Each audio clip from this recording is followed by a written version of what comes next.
어떤 율법 교사가 일어나 예수를 시험하여 이르되 선생님, 내가 무엇을 하여야 영생을 얻으리이까? 율법에 무엇이라 기록되었으며 네가 어떻게 읽느냐?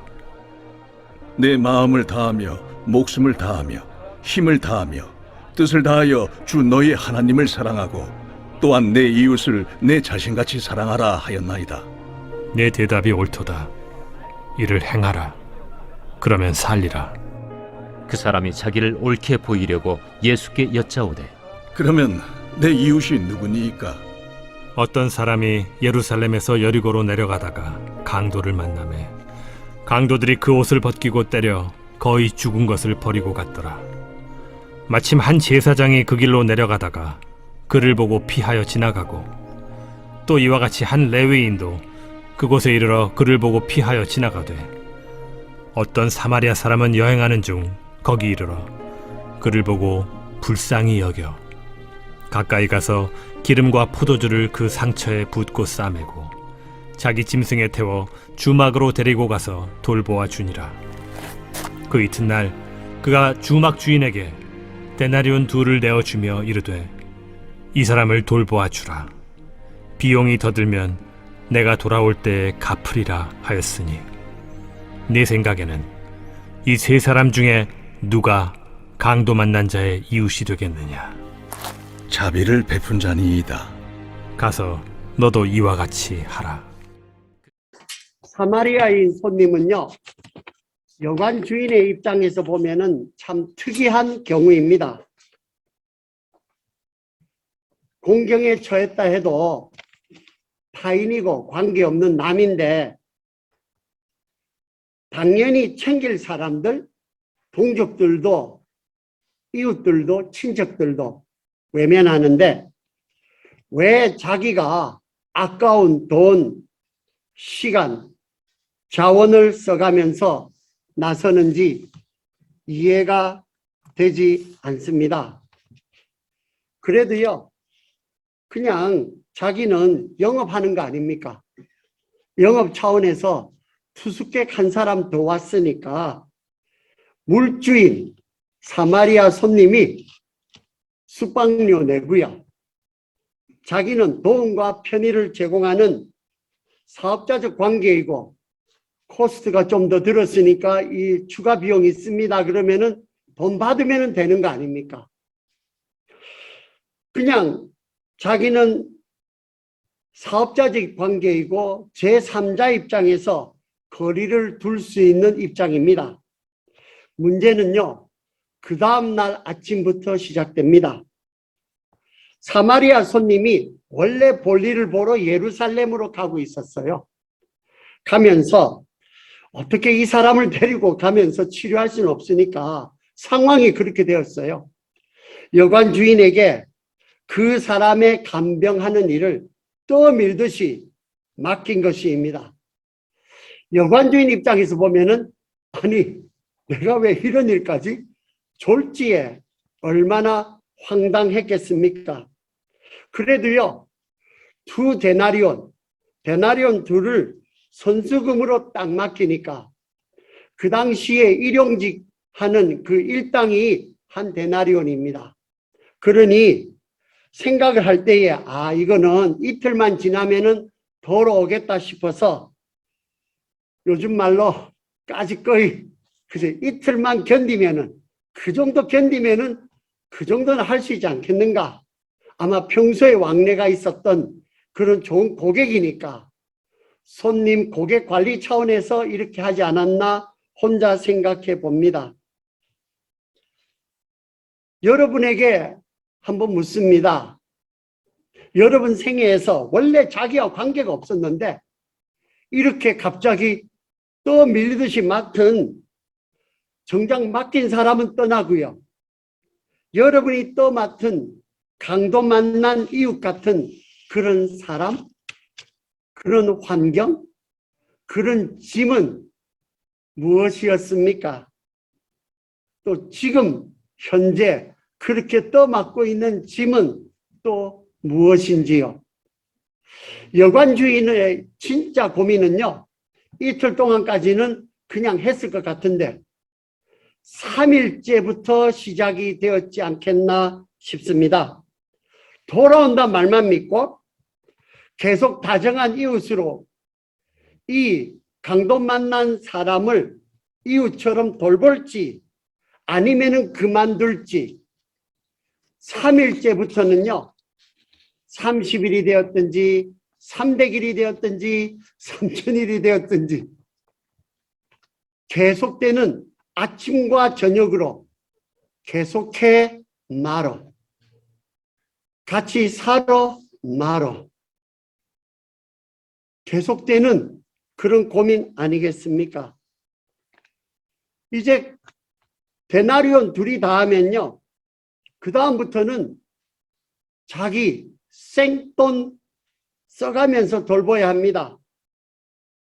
강도 만난 자를 앞만 보더라도요 그 사람이 갚을 능력이 없어서 그가 갚기를 기대한다면은 이런 봉사 계속 못합니다. 여기까지인가 봐 라고 할까? 하루만 더 견뎌봐? 그렇게 해서 오늘, 내일, 지금까지 왔는데 이제 더 이상 못하겠다. 그냥 이제는 당신이 병이 나았든지 안 나았든지 이제는 그 사람 내보내면요. 그 다음날 임자가 찾아오면 그 전날까지 했던 거 누가 알아줍니까? 그 돈을 누구한테 가서 받아요? 사람이 없는데. 이때 그 수고는요. 착한 이웃 노릇의 무게에 지치고 눌린 여러분, 저 포함해서요. 그 고민에는요. 사실은 두 가지 사이에서 무게를 견주는 고민이 있습니다. 하나는 내 생각, 내 계획, 내 구상, 내 속에서 말하는 그 말의 무게와 그리고 하나님이 말씀해 주신 사마리아인의 완성으로 보여주시는 분이 예수신데 예수가 해준 그 약조, 그 말의 무게가 더 큰지 어느 쪽을 내가 더 믿을 건지 그 사이에 신앙 노선의 문제입니다. 무슨 힘으로 계속합니까? 아무리 신앙이 좋다지만은 무슨 힘으로 계속 믿고 이 일을 계속 하느냐는 겁니다. 저는 세 가지에 있다고 이 말씀을 통해서 발견했습니다. 첫째는 예수가 먼저 걸어가신 저는 이름 붙이기를 사마리아 프로그램이라고 이름 붙였습니다. 이 사마리아 프로그램을 묵상함이 자비로운 이웃으로 여러분과 저를 세우지 않겠나 싶습니다. 나에게 이웃되기 위해서 내어주셨던 예수의 그 생명만이 현재 나의 시간을 미래와 영원까지 새롭게 할 능력을 검증받은 영생 새 생명 죽지 않는 그 생명입니다. 사실은 그 질문을 율법사가 와서 하지 않았습니까? 율법사는 먼 발치에서 아주 특별한 사람이 특별한 노력에서 하는 것으로 했는데 예수께서는 네 마음 먹기다. 완전히 질문을 바꾸어서 자기에게로 돌리는 것. 거기에 영생이 있다고 관점을 바꾸게 합니다. 이 예수는요. 세상의 길거리에 내 동댕이 쳤던 강도 만난 자 같은 나를 아무 연고 없는데 나에게 친절을 베풀어 줬던 무수한 사마리아 사람들이 있어서 오늘 여러분과 저가 이 자리까지 올 수 있었지 않았습니까? 그 사람들이 그냥 왔겠습니까? 그 사람들이 남들은 다 외면했는데 나를 찾아서 건져주신 예수, 거기에 더해서 내 치료와 재활 비용까지 감당하느라 표현이 좀 거칠지만 용서하시고 마치 장기 매매하듯이 자신의 몸을 예루살렘 재판정과 십자가 형틀에 속전으로 제물로 내어주신 예수, 주는 자가 받는 자보다 복이 있다고 한 말씀대로 강도 만난 자였던 내가 지금은 여관 주인으로 돌볼 수 있는 사람이 있다는 것, 남을 돌보는 입장에 선 것 자체가 감사한 일이 아닌지요. 사람은요, 자기가 희생하고 수고한 것만치 그렇게 수고한 대상에게 애착이 가고 애정이 생기는 그 길로 긍휼과 사랑을 배웁니다. 낳은 정이 있고 키운 정이 있다지만은 성경적인 관점에서 보면은 낳은 정보다 키운 정입니다. 왜냐하면 우리 모두는 하나님이 원래 자녀 아닙니다. 우리 모두는 하나님이 입양해서 우리를 향해서 키워주었던 우리입니다. 우리가 믿었던 부모들은 우리를 버려도 주님이, 아무 관계없는 주님이 찾아와서 우리를 키우고 우리를 희생했기 때문에 이 자리까지 왔다는 것입니다. 일방적으로 사람을 사랑할 수 있는 분은 하나님밖에 없습니다. 사람은요, 어느 누구도 그럴 만한 존재가 못 됩니다. 삼일째 부활하신 주님이 당장 우리를 찾아올 수 있어도 지체하심은 주님이 우리를 아끼는 마음으로 자제하심입니다. 우리에게 긍휼한 마음이 익어가도록 배우도록 좀 더 희생하고 좀 더 수고하고 좀 더 고생해서 거기에 남들은 아무 관계없다 그러는데 나는 희생했기 때문에 애착이 가요. 나는 손해봤기 때문에 거기에 대해서 나는 정이 가는 겁니다. 주님이 기다리는 중인 이 사실을 기억하시기 바랍니다. 여관 주인이요, 자기가 임의로 정한 이틀이라는 그 기한, 임의로 정한 데나리온 둘, 그것을 초과해서 돌봄을 하루하루 실천하던 여관 주인이 마치 생계를 도우려고 위탁 아동을 키우다가, 그것도 장애아를 키우다가 정이 들어서 이 아이를 다른 데 도저히 맡겨봐야 간수할 데가 없을 것 같아서 자기가, 부부가 이 아이를 입양해서 키우는 그런 경우처럼 말입니다. 강도 만난 사람을 돌보다가 점점 불쌍한 마음, 측은한 마음이 생겨서 이제는 사마리아 사람이 오건 말건 거기에 조바심 내서 기다리는 것이 아니라 그냥 정이 들어서 측은해서 한번 빵 끄드서주면은 그것이 좋아서 돌보게 된 것, 그게 예수의 마음이 아닐까 싶습니다. 제사장과 레위잇은 강도 만난 이웃을 고개 돌려 외면했지만은 측은지심, 가엾다, 안 됐다, 불쌍하다, 그 마음이 억제가 안 되어서 그냥 멀리 가면 되는데, 고개 돌리면 되는데 그 고개 못 돌려서 가까이 간 게 사단이 난 겁니다. 낯으니 상처가 보여지니 가지고 있는 것, 기름과 포도주를 붓고 십자가의 제단의 역사를 말하고 있습니다.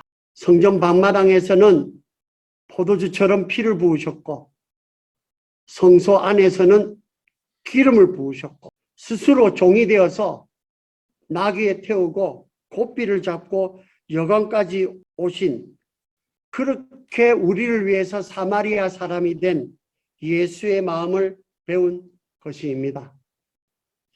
생명의 원주인 되신 예수는 맡긴 사람과 생명을 찾으러 반드시 돌아오십니다. 천국의 문을 여는 영생은요, 이렇게 긍휼히 여기는, 불쌍히 여기는 측은지심, 이 마음을 먹고 자라는 생명입니다. 긍휼히 여기는 자는 복이 있나니 저희가 긍휼히 여김을 받을 것이며, 긍휼도요, 해본 사람이 긍휼을 하지 안 해본 사람이 긍휼 못합니다. 오늘이라는 이 시간은요, 오늘이 오기까지 내 시간에 마디진 시간 속에 그 주님께서 주시면서 내 평생을 기다린 하나님이 그 사람과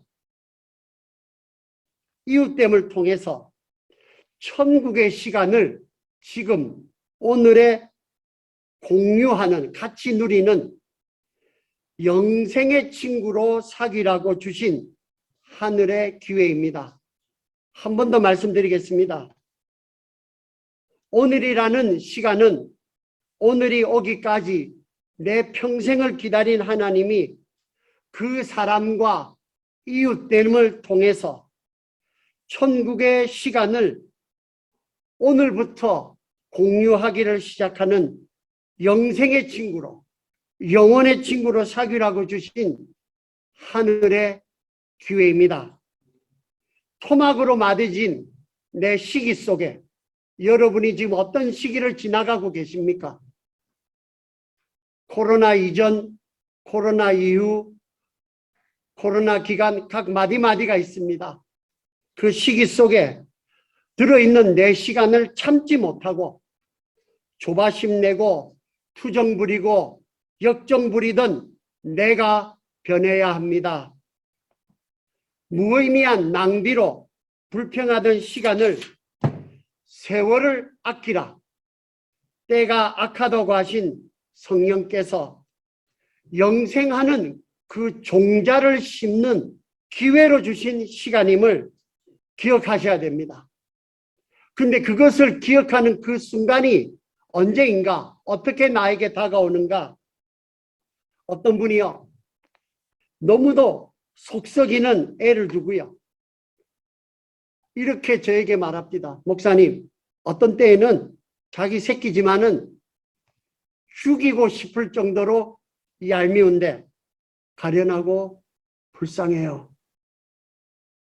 예수가 내게 맡긴 사람이고 예수의 마음이 먼저 닿아 있는 예수의 소중한 친구란 증거입니다. 기도하겠습니다. 주님, 말씀하셨으니 이루어 주시고 우리에게 먼저 사마리아인으로 다가오셔서 잠시 맡기시고 우리는 언제 오나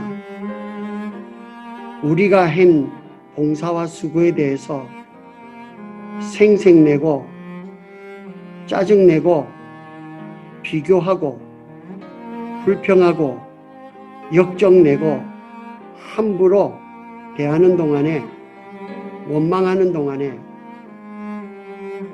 사마리아인의 완성으로 오신 주님은 예루살렘으로 향하셔서 당신의 몸을, 당신의 생명을 바쳐 우리를 건져주시는 이 일을 하셨습니다. 주님은 오십니다. 내 생의 마지막이 오든지 이 지구의 마지막이 오든지 오실 주님을 만날 때에 내가 내게 맡겨줬던 그 강도 만난 이웃 어떻게 했니? 라는 그 질문에 주여, 주께서 자비를 먼저 베푸셔서 그저 그 사람을 사랑하게 되었습니다. 애물단지인 줄 알았는데 그게 나의 복덩어리였습니다. 이 고백이 나오는 순간까지 일하다 주님 앞에 갈 수 있도록 주여 저희들의 마음과 생각과 중심의 자리를 잡아 주시옵소서. 예수님 이름으로 기도 올렸습니다. 아멘.